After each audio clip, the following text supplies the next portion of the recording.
And they called me, said, John, you need to get here quick. Somebody ran through the office. It was a close call for employees at a Central Kentucky insurance agency. They say a woman accidentally crashed through the side of the building. Really and truly, the police department wants to be representative of who they're policing. The Winchester Police Department is looking for a few good women. I'll tell you why coming up. What you need to know about some websites offering discounted gift cards coming up. Tracking, alerting, protecting. This is WKYT News at 5:30. Good evening to you. There were some scary moments yesterday for employees in Richmond. Police say a woman turning into the Kentucky Farm Bureau accidentally hit the gas pedal instead of the brake. Workers there say that her car went right through the side of the building and into the office. Our Monique Blair is talking to employees who saw the whole thing happen. She has our top story at 5:30. It was a close call for employees who work at the Kentucky Farm Bureau Insurance Agency here yesterday after the agency manager says a customer accidentally hit her car's accelerator instead of the brake pedal, crashing through the wall behind me and ending up completely inside the office building. And they called me, said, John, you need to get here quick. Somebody ran through the office. So. Agency manager for the Kentucky Farm Bureau, John Rader, says this is what his office looked like yesterday after it appears a customer accidentally drove her car through the front glass window. And the car is still sitting in my office. One of Rader's office employees was pinned between the wall and the car, but she was able to get out and was not seriously hurt. As for the office, it opened back up 1 hour after the accident. Oh, no major structural damage. They didn't hit any of the firewalls, come through the front glass, damaged 2 or 3 desks, and ripped through my wall in my office, which is not a load-bearing wall, so we didn't have to call in structural engineers, anything like that. So we've got it all ripped out, and hopefully we'll be back to normal in 2 to 3 weeks. You can see the wall behind me is completely boarded up, but Rader says a temporary office is not needed and business is running as usual. In Richmond, Monique Blair, WKYT. Richmond police say the driver of the car was not cited because it was just an accident. The trial of a Lexington man accused of killing his girlfriend is winding down. Court workers tell us the jury began deliberations in Chico Rucker's murder trial today. Lexington police say that in 2013, Rucker killed Elmaya Ferris and left her body behind an apartment complex on Marietta Drive. Investigators say that Rucker told them he killed her in self-defense. The case against a man accused of stealing human remains from a crime scene will be heading to the grand jury. A Rockcastle County judge made that decision today during a hearing for Bruce Smith. Police charged Smith with evidence tampering. They say he found the remains last month near Wilderness Road in Mount Vernon, but police say he took a bone home, claiming that he didn't think it was human remains. Police do not think he had anything to do with the person's death. Investigators are still trying to figure out that person's identity and the cause of the death. Police in northern Kentucky have arrested a man wanted for a home invasion. Our county-by-county coverage begins in Grant County. Troopers there say they arrested 21-year-old George Pickett early this morning. Police say he was involved in a home invasion robbery in Dry Ridge on April 26th. A woman was shot in the head during the crime. Pickett faces charges of robbery, burglary, and unlawful transaction with a minor. 4 others also face charges in connection to the home invasion. In Jackson County, a fight between students at the high school ended with one of them in the hospital and the other facing charges.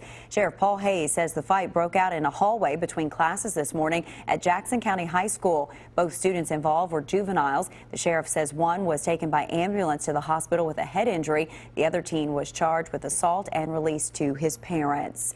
And in Lincoln County, employees at the Ponderosa Speedway are scrambling to make repairs after thieves stole several items. The track's promoter says they stole more than 100 pounds of copper wire, 3 machinery batteries, and a ladder. Despite the damage, the track promoter now says racing this Friday will go on as planned. The promoter says he plans to install security cameras. At last check, no arrests have been made. And in Knox County, an inmate who walked away from work release is back behind bars. Jail officials say 20-year-old David Hutton escaped on Tuesday. Hutton was serving time for public intoxication and was supposed to be released later this week. We're told he took off near the Speedy Mart in Barberville. Police found him just before 6 this morning. Hutton now faces an escape charge and could face up to 5 years in prison. People in Madison County who are dealing with damage from April storms may be eligible for some help. The Federal Emergency Management Agency and the Small Business Administration will open an office on Keeneland Drive in Richmond. Individuals and business owners can apply for assistance online. Assistance can include grants for temporary housing, repairs, or loans. Well, it may sound like a broken record, but another day of beautiful temperatures out there in the bluegrass. Looks like the sunshine, warm weather, though, are not going anywhere, and the humidity making a comeback. Chief Meteorologist Chris Bailey tracking some possible showers in the forecast. Chris? Hey, Sam, if you're going to have a broken record, buddy, let's hope it's singing a nice tune, and that is the tune that we're playing out there across central and eastern Kentucky. It is summertime coming early to the bluegrass state right now. A mix of sun and clouds showing up across the entire area. Those readings are into the middle 80s. Are you kidding me? It's the first full week of May. 85 Richmond, Lexington, Frankfort, Mountain Parkway corridor at 84 degrees with a partly sunny sky that is showing up. We have been noticing some of those popcorn type showers and storms trying to develop throughout the area. Greatest concentration has been across southeastern Kentucky, and actually southeastern Kentucky, you got a few more coming out of the Commonwealth of Virginia. Things kind of coming in from southeast to northwest. The showers and storms we had a little earlier beginning to weaken a little bit, maybe a sprinkle now along Interstate 75 between the London area up toward East Bernstadt and Bernstadt. Farther north that we get into the Lexington metro, it's a mainly sunshiny sky that is showing up. But again, we're going to watch that little clustering of some showers and storms into East Tennessee and southwestern Virginia. That stuff's going to try to work its way into the southeastern corner of the state as we go through the next little bit. A little Texas two-step with temperatures mainly low 80s at 7 o'clock. We'll be around 70 by the time we hit 11 this evening. Weather headlines with temperatures showing a little sizzle over the next few days with a middle of summertime run, guys. Though big changes show up in the 7-day forecast when I come back in less than 10 minutes. All right, Chris, thank you. A plea tonight from the Winchester Police Department. The police chief says they are trying to recruit female officers. In the last 25 years, the department has only had 3 female officers. Now they've taken their search to Facebook, posting ads on their page. And as Sean Moody tells us, Winchester isn't the only city looking to expand its force. It's a story that's new at 5:30. The Winchester police chief says this is all about having his department more accurately reflect the community it serves. He says this approach has generated some interest. The Winchester Police Department just lost its only female officer. Over probably the past 25, 30 years, we've only had 3 female officers. Chief Kevin Palmer is trying to turn that around. Really and truly, the police department wants to be representative of who they're policing.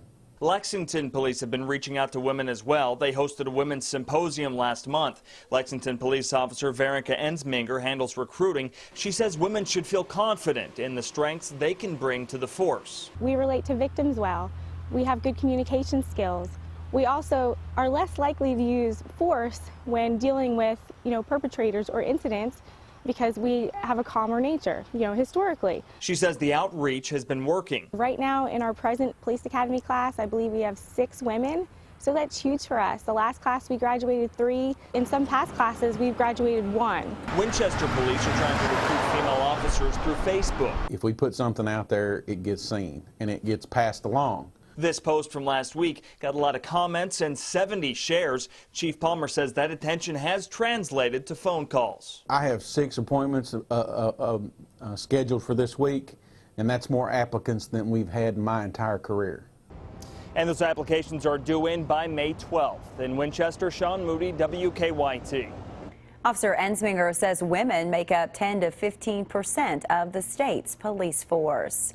Well, it is the first of its kind. The Berea Police Department has started using an electric motorcycle. It's the only one owned by a police department in Kentucky. The Zero motorcycle costs about $20,000 and can travel 300 miles on just $1.